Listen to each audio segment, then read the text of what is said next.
Tuhan. Pada pagi hari ini kami menyiapkan hati kami untuk mendengar suara Tuhan. Biarlah jamahan kuasa Tuhan melalui urapan Roh Kudus akan mengurapi masing-masing kami, agar firman ini boleh berbuah kehidupan sampai Tuhan datang yang kedua kali. Terima kasih Bapa. Di dalam nama Tuhan Yesus kami persembahkan doa ini. Amin. Amin. Baik, silakan duduk kembali Bapak Ibu yang dikasihi Tuhan. Boleh izinkan saya buka masker Pak ya? Agak ngap-ngap. Pakai masker ya. Baik, sebelumnya saya ucapkan shalom, selamat pagi Bapak Ibu saudara-saudara yang dikasihi oleh Tuhan. Senang sekali pada pagi hari ini kita boleh mengadakan perayaan Paskah ya, dimana selama lebih kurang 2 tahun Bu Yuli ya, lebih hampir 3 tahun kita tidak bisa mengadakan ibadah bersama-sama. Selama ini kita memang mengadakan ibadah tapi lewat Zoom, rasanya kurang enak ya.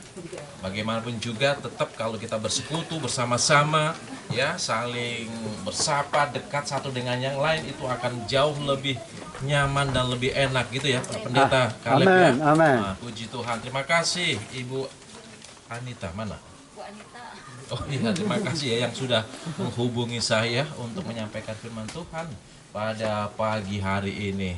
Terima kasih juga panitia yang sudah bekerja keras, saya lihat ya dari beberapa waktu yang lalu, kerja bakti ya, menyiapkan tempat ini. Kiranya Tuhan memberkati panitia dan Bapak Ibu semua yang sudah hadir. Kiranya Tuhan akan memberkati kita. Ibu-ibu yang sudah membawakan lagu pujian pada pagi hari ini, terima kasih Bu, Tuhan memberkati ibu-ibu kita. Demikian juga seluruh bapak-bapak dan ibu-ibu ya, choir dadakan tapi bagus, luar biasa lagunya ya. Tuhan memberkati kita semua. Baik, kalau saya bertanya, kira-kira Paskah itu apa sih? Karena kan kita sedang merayakan Paskah ini. Ya, kita bertemu di tempat ini, kita berkumpul di tempat ini untuk mengadakan ibadah Paskah bersama. Nah, ketika kita mendengar kata Paskah, kira-kira apa yang terbesit dalam pikiran kita? Apa yang kita pahami tentang Paskah itu? Apa kira-kira? Apa Bu Yuli? Kebangkitan Yesus. Kebangkitan siapa? Yesus. Kebangkitan Tuhan Yesus. Oke, apalagi kira-kira? Apalagi kira-kira ketika kita mendengar kata Paskah? Karya keselamatan. Karya keselamatan. Oke, good. Seringkali kalau kita mendengar Paskah, anak, oh telur. Oh lomba-lomba, oh nyanyi, oh pesta, oh pujian. Nah, ya memang seringkali makna Paskah ditutup dengan seremonial. Tapi makna yang sesungguhnya itu jauh lebih penting daripada seremonial yang seringkali kita adakan. Amin. Nah, pada pagi hari ini saya tanya pada waktu Ibu Anita hubungi saya, Pak, kira-kira apa temanya, apa judul? Oh nggak ada Pak, silakan cari sendiri. Oh ya sudah kalau begitu. Nah, jadi pada pagi hari ini Pak Pendeta izinkan saya mengambil satu tema ya, memaknai pesan Paskah bagi umat percaya. Amin. Nah, jadi inilah yang ingin saya sampaikan Bu Yuli pada pagi hari ini ya, memaknai pesan Paskah bagi umat yang percaya. Nah, apa pesan Paskah yang ingin Tuhan sampaikan kepada orang-orang yang percaya kepada Dia? Ketika kita berbicara tentang Paskah, maka ini tidak lepas dari peristiwa ketika keluarnya bangsa Israel dari Mesir menuju tanah perjanjian. Karena ini adalah awal mulanya. Ya, bagaimana Tuhan menyuruh bangsa Israel melalui Musa untuk mempersiapkan satu upacara yang diadakan sebelum tulah yang ke-10 diturunkan kepada orang-orang di Mesir. Bapak Ibu saudara-saudara yang kekasih di dalam Tuhan, kita akan kembali ya, mengingat peristiwa yang sangat dramatis ya, yang dialami oleh bangsa Israel setelah 400 tahun. Bayangkan ya, 400 tahun mereka di bawah perhambaan orang-orang Mesir. Mereka diperbudak oleh orang-orang Mesir. Mereka tidak memiliki kebebasan. Ya, mereka merdeka, mereka bebas ketika Yusuf sebagai penguasa di Mesir. Tapi ketika Yusuf sudah mangkat, sudah tidak ada lagi, orang-orang Mesir berpikir, wah ini kalau bangsa Israel, orang-orang Israel bertumbuh, berkembang jadi banyak, jangan-jangan mereka nanti menguasai kami. Jadi oleh sebab itu, ya, mereka mulai menindas, mereka mulai menganiaya, memperbudak orang-orang Israel, orang-orang Yahudi yang ada di Mesir.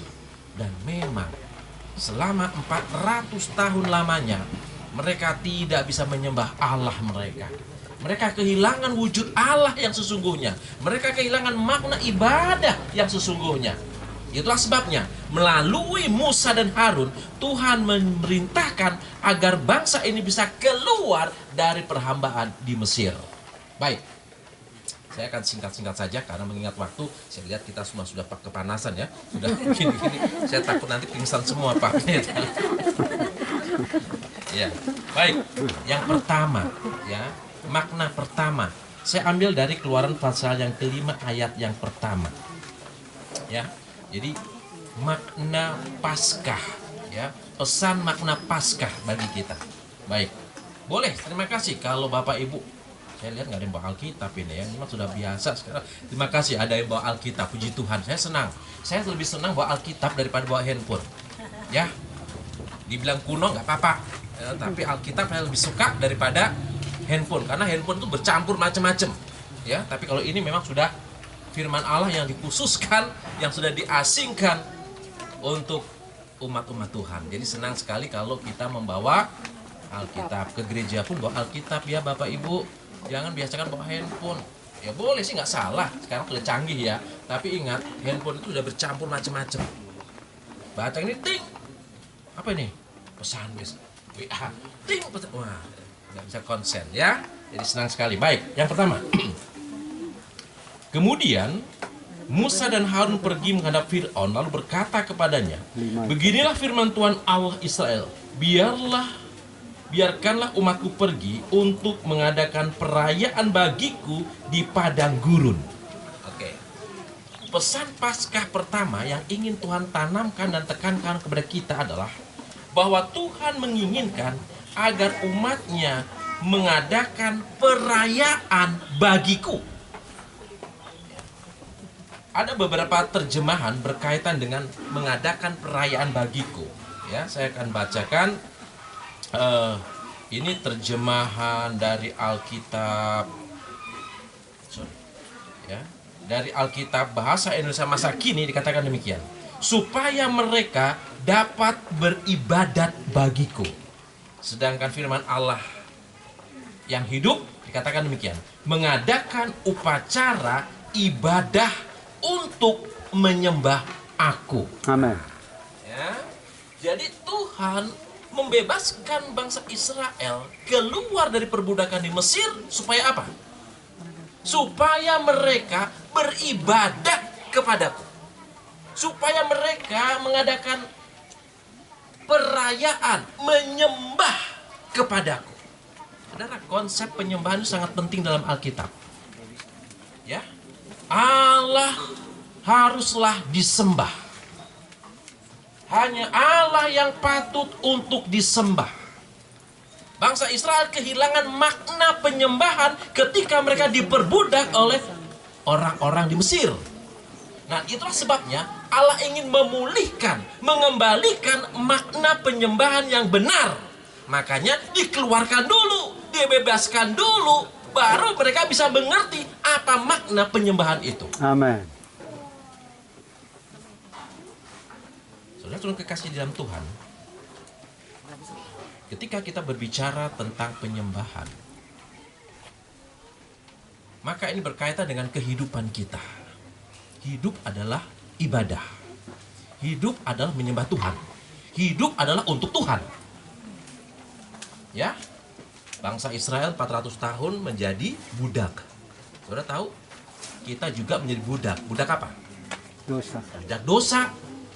Semua kita adalah budak dosa, diperhamba oleh dosa. Tapi melalui kematian Yesus, kita dibebaskan. Amen. Kita dimerdekakan. Amin. Dan ketika kita dibebaskan dan dimerdekakan, apa yang diinginkan oleh Allah? Menyembah Dia. Amin.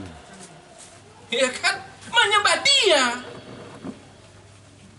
Selama kita diperbudak oleh dosa, kita tidak bisa menyembah Allah dengan benar.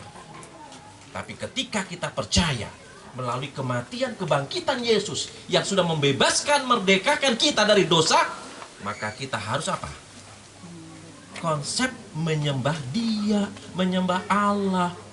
Tapi sayangnya sekarang ini banyak ilah-ilah lain yang kita sembah. Apa tadi? Contohnya? Handphone. Itu jadi ilah. Saya mau tanya dulu nih. Saya mau tanya. Ya. Kalau Bapak Ibu kehilangan handphone, bingung nggak ketinggalan handphone? Bingung nggak? Bingung ya? Sudah di jalan ini Pak, sudah di jalan.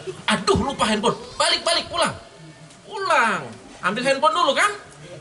Tapi kalau ketinggalan Alkitab, biarin aja lah. Lebih banyak tangan kita memegang HP daripada memegang Alkitab. Jujur. Betul nggak?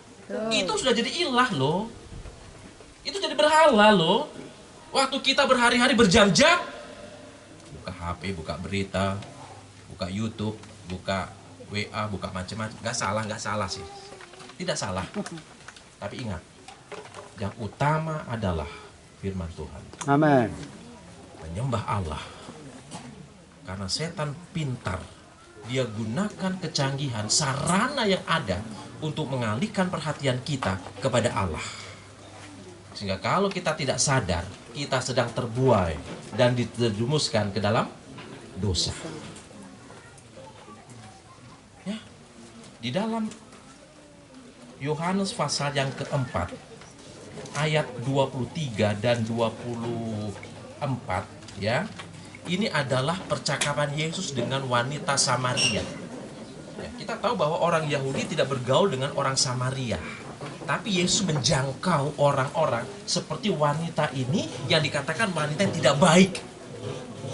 Ya, Yesus bergaul dengan semua orang. Tetapi dalam percakapan itu ada satu hal yang ingin Yesus sampaikan kepada wanita Samaria ini. Apa itu? Di ayat 23-24. Sudah perhatikan. Tetapi saatnya akan datang dan sudah tiba sekarang bahwa penyembah-penyembah benar, lihat ya, penyembah-penyembah benar akan menyembah Bapa dalam roh dan kebenaran, sebab Bapa menghendaki penyembah-penyembah demikian. Ayat 24, Allah itu roh, dan barang siapa menyembah Dia harus menyembahnya dalam roh dan kebenaran. Saatnya akan datang, saatnya akan tiba, kata Yesus. Akan ada penyembah-penyembah yang benar. Kalau begitu ada juga penyembah yang nggak benar, Pak. Betul nggak? Kalau ada yang asli, ada yang palsu. Kalau ada yang benar, pasti ada yang salah. Kalau Yesus katakan ada penyembah-penyembah benar, pasti ada penyembah-penyembah yang tidak benar. Nah, oleh sebab itu kira-kira di mana posisi kita? Apakah kita sudah menjadi penyembah-penyembah yang benar? Ya, karena Yesus katakan akan ada waktunya, masanya, ya, akan ada orang sebagai penyembah-penyembah yang benar. Penyembah-penyembah yang benar adalah mereka menyembah di dalam roh Allah dan di dalam kebenaran firman Tuhan. Apa artinya? Artinya adalah ketika kita menyembah Allah, jiwa kita, hati kita tertuju ke surga. Jangan ketika kita menyembah Allah, fisik kita di gereja, tapi hati kita di luar. Ini penyembah nggak benar. Ya kan? Hati kita di bisnis, hati kita di pasar, hati kita di televisi. Waduh, ini lagi pertandingan bola ini. Ya, fisik kita memang di gereja, ibadah. Tapi pikiran kita di mana? Wah, bisnis kita jalan nggak ini? Keuntungannya berapa ya? Ya, ini nggak benar ini penyembah seperti ini. Maka kalau kita mau menjadi penyembah yang benar adalah di mana fisik kita berada, hati kita juga berada. Ketika fisik kita di gereja, hati kita di gereja. Amin. Pikiran kita di sorga, sama seperti Daniel. Ya, meskipun dia fisiknya di Babel, tapi hatinya di mana? Di Yerusalem. Demikian juga dengan kita. Ketika fisik kita di dunia ini, tapi jangan lupa, hati kita harus tetap berada di sorga. Ya, inilah penyembah-penyembah yang benar yang diinginkan oleh Allah. Hidup kita, hati kita tetap bersatu dengan surga. Oke, karena waktu ya. Yang kedua, yang kedua. Jadi makna yang pertama adalah dari perayaan Paskah adalah jadilah penyembah yang benar menurut roh dan kebenaran. Amen. Dan itulah yang dikehendaki oleh Allah. Baik, yang kedua kita baca di ayat yang ketiga dari Keluaran pasal yang kelima. Ayat ketiga. Lalu kata mereka, Allah orang Ibrani telah menemui kami. Izinkanlah kiranya kami pergi ke padang gurun 3 hari perjalanan jauhnya. Untuk apa? Untuk mempersembahkan korban kepada Tuhan Allah kami, supaya jangan nanti mendatangkan kepada kami penyakit sampar atau pedang. Makna yang kedua daripada perayaan Paskah bagi umat yang percaya adalah mempersembahkan kurban bagi Allah. Ya, mempersembahkan kurban bagi Allah. Kalau terjemahan lain katakan untuk mempersembahkan kurban. Biarkan kami berkurban bagi Yahweh. Oke, baik. Jadi ketika mereka sudah dibebaskan, dimerdekakan dari perhambaan, lalu apa yang mereka lakukan? Sebagai ungkapan rasa syukur, mempersembahkan, ya, mempersembahkan kurban, memberikan persembahan kepada Allah. Sebagai apa? Ungkapan rasa syukur. Bapak Ibu sudah dibebaskan dari dosa? Amin. Sudah? Amin. Sudah merdeka? Sudah bebas? Yes. Sekarang apa yang Bapak Ibu berikan untuk Yesus? Yesus sudah memberikan hidupnya. Dia tinggalkan surga, mati di kayu salib, menderita, ya, hanya untuk kita. Tapi ketika kita dimerdekakan, dibebaskan, diselamatkan, apa yang bisa kita berikan untuk Yesus? Baik. Di dalam Yohanes pasal yang ke-12 ayat pertama, ya, ini cerita tentang keluarga Lazarus. Kita tahu keluarga Lazarus. Siapa Lazarus? Dia adalah orang yang dibangkitkan oleh Yesus. Dia tinggal bersama Marta dan Maria, saudara-saudaranya di Betania. Memang Yesus sangat dekat dengan keluarga ini. Ya, setiap Yesus pergi ke Betania, Yesus pasti singgah ke rumah Lazarus karena sangat akrab dan dekat keluarga ini dengan keluarga Lazarus. Nah, setelah mereka tiba di rumah Lazarus ini, peristiwa ini 6 hari sebelum Paskah. Jadi peristiwa ini adalah 6 hari sebelum perayaan Paskah. Yesus singgah kemana? Ke rumah Lazarus di Betania. Lalu Yesus dan murid-muridnya dijamu oleh keluarga ini. Dijamu oleh keluarga ini. Baik. Ketika Yesus berada di situ, apa yang dilakukan oleh Maria? Anda tahu apa ceritanya? Apa yang dilakukan oleh Maria? Siapa yang Maria? Maria adalah wanita yang tertangkap basah melakukan berzinahan, lalu dibawa ke Yesus untuk dihukum mati. Tapi Yesus membebaskan dia. Sehingga Maria berhutang budi, berhutang nyawa kepada Yesus. Maria diselamatkan oleh Yesus karena Yesus katakan, barang siapa yang tidak pernah melakukan dosa, dialah yang harus pertama kali melempari wanita dengan batu. Tapi nggak ada satupun yang melempari wanita Maria dengan batu karena mereka semua merasa ada orang berdosa. Maria diselamatkan, pergi dan jangan berbuat dosa lagi. Maria diselamatkan oleh Yesus. Sekarang apa yang dilakukan oleh Maria? Cerita itu. Apa yang dilakukan oleh Maria? Maria mengurapi Yesus dengan minyak narwastu. Minyak narwastu yang dibawa untuk mengurapi Yesus setengah kati. Saya coba cari setengah kati itu berapa? Setengah liter. Ya, setengah liter. Harganya sekitar 300 dinar. Ya, 300 dinar. Saya coba terjemahkan kalau sekarang nilainya berapa sih? 300 dinar. Saya hitung-hitung itu 14.520.000. Setengah liter 14.520.000. Itu nilai sekarang. Ya.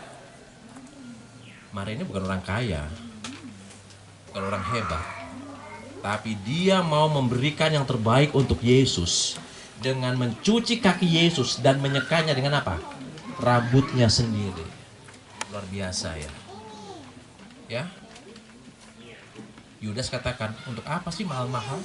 Buang-buang uang, sayang ya. Mendingan dijual, uangnya dibagikan untuk orang-orang miskin. Dan Alkitab katakan memang minyak itu sangat mahal.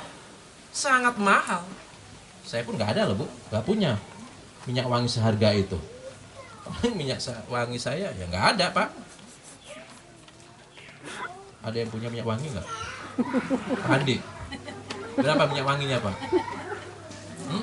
Deodoran. Berapa Bu yang mahal Bu? Ini 14 juta loh Bu. Hah? Makanya wanginya semerbak di ruangan itu, saking harumnya dan mahalnya Bu. Tapi dia tidak perhitungan, dia berikan untuk Yesus dan dia menyekanya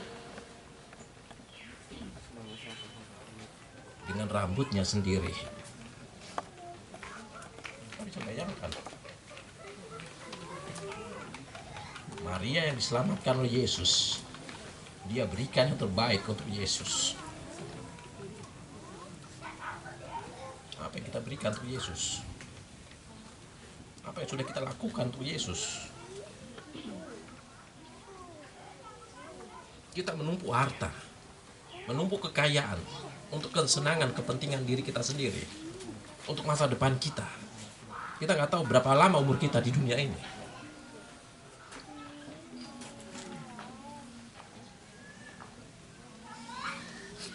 Tapi Maria, dia memberikan yang terbaik untuk Yesus. Saudara-saudara kekasih di dalam Tuhan, di dalam Roma 12 ayat yang pertama, inilah yang Tuhan inginkan supaya kita lakukan sebagai persembahan yang bisa kita berikan untuk Tuhan.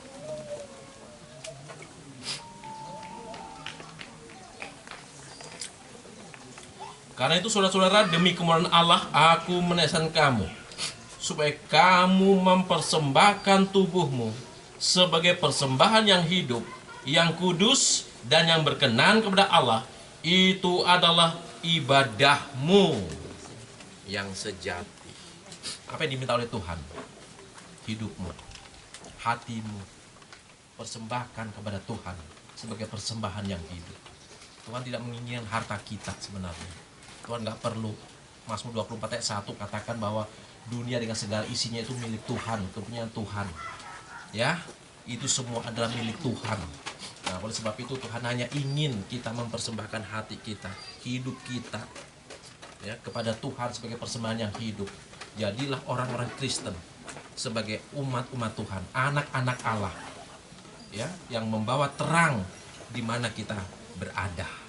Dan inilah yang diinginkan oleh Tuhan di dalam kehidupan kita. Jadi makna perayaan Paskah bagi umat percaya adalah memberikan, mempersembahkan hidup kita untuk Tuhan. Amin.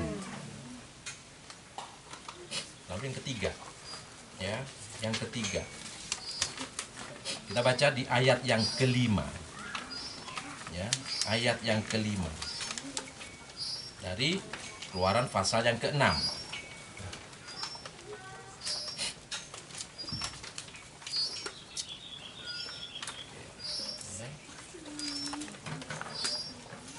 Keluaran 6 ayat 3. Ini makna yang ketiga ya. Sebab itu katakanlah kepada orang Israel, akulah Tuhan, aku akan membebaskan kamu dari kerja paksa orang Mesir, melepaskan kamu dari perbudakan mereka dan menebus kamu dengan tangan yang teracung dan dengan hukuman-hukuman yang berat. Nah, saudara kekasih dalam Tuhan, siapa yang membebaskan bangsa Israel dari Mesir? Musa? Harun? Bukan. Allah. Tuhan sendiri. Ya, Tuhan sendiri yang membebaskan mereka dari perhambaannya di Mesir. Artinya apa? Artinya bahwa bukan dengan kekuatan mereka, dengan usaha mereka, bukan. Tapi semata-mata mereka bebas, lepas oleh karena kasih kemurahan Tuhan. Jadi ada 3 kata di sana dikatakan, aku yang membebaskan, aku yang melepaskan, aku yang menebus. Ya, saudara lihat ini ya. Allah yang membebaskan, Allah yang melepaskan, dan Allah yang menebus. Jadi kelepasan bangsa Israel ini bukan karena apa? Musa dan Harun. Musa aja nggak bisa loh Pak Andi. Dia tolak. Ya kan? Ketika Tuhan panggil Musa untuk memimpin bangsa ini, dia tolak. Nggak sanggup aku Tuhan. Nggak bisa aku Tuhan. Ya. Tapi sekarang Pak Kaleb, jabatannya jadi rebutan ya. Orang pengen duduk di situ, ingin menjabat di situ. Bukan begitu. Pelayanan itu Tuhan yang panggil. Amin. Bukan kita yang mendaftarkan diri, bukan kita yang mau. Ya, Musa nggak mau. Musa tuh dipanggil oleh Tuhan loh, Pak Kaleb. Ya, dipanggil. Dia nggak mau, nggak sanggup aku Tuhan. Ini pemimpin yang sejati, ini pemimpin yang baik. Artinya apa? Dia bukan mengandalkan dirinya, tapi dia mengandalkan Tuhan. Ya, bukan dengan kekuatannya, tapi dengan kekuatan Tuhan. Yes. Ya, pemimpin yang baik ada dipanggil oleh Tuhan, dan Tuhan mau pakai dia untuk menjadi pelayannya. Bukan seperti Yudas. Yudas dia datang, daftarkan diri. Akhirnya apa? Dia mengkhianat. Ya, tapi Tuhan yang melepaskan, membebaskan, dan menebus bangsa Israel. Bukan dengan kekuatannya. Demikian juga dengan kita, Bapak Ibu. Ya, kita ini orang berdosa. Apa yang dikatakan dalam 1 Petrus 1 ayat, boleh Bu? Ibu yang bawa Alkitab boleh dong Bu, bantu saya dibaca Bu. 1 Petrus 1 ayat 18 dan 19. 1 Petrus 1 ayat 18 dan 19. Boleh Bu? Sebab kamu tahu bahwa kamu telah ditebus dari cara hidupmu yang sia-sia, yang kamu warisi dari nenek moyangmu, itu bukan dengan barang yang fana, bukan pula dengan perak atau emas, Ya. melainkan dengan darah yang mahal, yaitu darah Kristus, yang sama seperti darah anak domba, yang tak bernoda dan tak bercacat. Baik, terima kasih. Kalau bangsa Israel, ya, orang Ibrani dibebaskan oleh Allah dari perbudakan di Mesir, tapi semua kita ditebus, dibebaskan dari apa? Cara hidup kita yang sia-sia. Ya, hidup kita yang sia-sia, hidup kita yang penuh dengan dosa. Ditebus bukan dengan emas, ditebus bukan dengan perak, ditebus bukan dengan uang, tapi ditebus dengan darah anak domba Allah. Artinya bahwa ketika kita ditebus oleh Allah, kita menerima penebusan itu, maka kita menjadi anak-anak Allah. Kita diselamatkan, dibebaskan dari hukuman dosa, yaitu kematian kekal. Dan keselamatan itu bukan usaha kita, bukan pekerjaan kita, tapi itu adalah pekerjaan Allah yang dilakukan oleh Allah di salib untuk menyelamatkan kita. Jadi makna yang ketiga adalah bahwa keselamatan itu bukan usaha kita, bukan pekerjaan kita, tapi itu adalah pemberian dari Allah. Apa yang dilakukan oleh Allah untuk kita, dan bukan apa yang kita lakukan untuk Allah. Karena hidup kita adalah sia-sia. Ya, nol kita ini di hadapan Allah. Tapi yang nol di hadapan Allah ditambah 1 di depan, yaitu Yesus, maka jadi sempurna 10. Kalau kita datang kepada Allah, maka Allah yang akan menyempurnakan iman kita. Allah yang akan membuat kita menjadi selamat, bukan kita. Ya, bukan kita yang menjadikan kita selamat, tidak. Tapi Allah lah melalui kematian Yesus, kebangkitan dan kehidupannya lah yang menyelamatkan kita, sehingga kita memperoleh kehidupan yang kekal. Yang terakhir, yang keempat, saya sudah pada kepanasan ya. Saya sih sampai 1 jam nggak ada masalah, cuma kasihan Bapak Ibu. Panasan ya. Yang terakhir lah, ayat yang ke-7. Ya, Keluaran 6 ayat yang ke-7. Katakan demikian. Dan aku akan membawa kamu ke negeri yang dengan sumpah telah kujanjikan memberikannya kepada Abraham, Ishak dan Yakub, dan aku akan memberikannya kepadamu untuk menjadi milikmu. Akulah Tuhan. Oke. Kanaan adalah tanah perjanjian. Tuhan akan memberikan tanah ini kepada bangsa Israel. Ya. Dan Tuhanlah yang menuntun bangsa ini sehingga mereka bisa menempati tanah perjanjian itu. Sekarang tanah perjanjian kita di mana? Di mana tanah perjanjian kita? Di mana? Yerusalem baru. Di mana itu? Ya, itu tanah perjanjian Tuhan janjikan dan sediakan bagi kita. Ya, sebagaimana Tuhan menuntun bangsa Israel, ya, menuntun bangsa Israel dari Mesir menuju tanah Kanaan. Berapa lama, Pak? 40 tahun ya, padahal dekat loh itu. Ini kan dekat loh. Tapi karena kejugulan hati mereka, sehingga Tuhan membawa mereka berputar-putar, ya, dididik oleh Tuhan. 40 tahun mereka harus apa? Sampai tiba di tanah perjanjian. Bapak Ibu, Alkitab mencatat selama 40 tahun mereka dikasih makan mana oleh Tuhan. Kasut mereka tidak rusak, pakaian mereka tidak rusak, mereka tidak pernah kekurangan.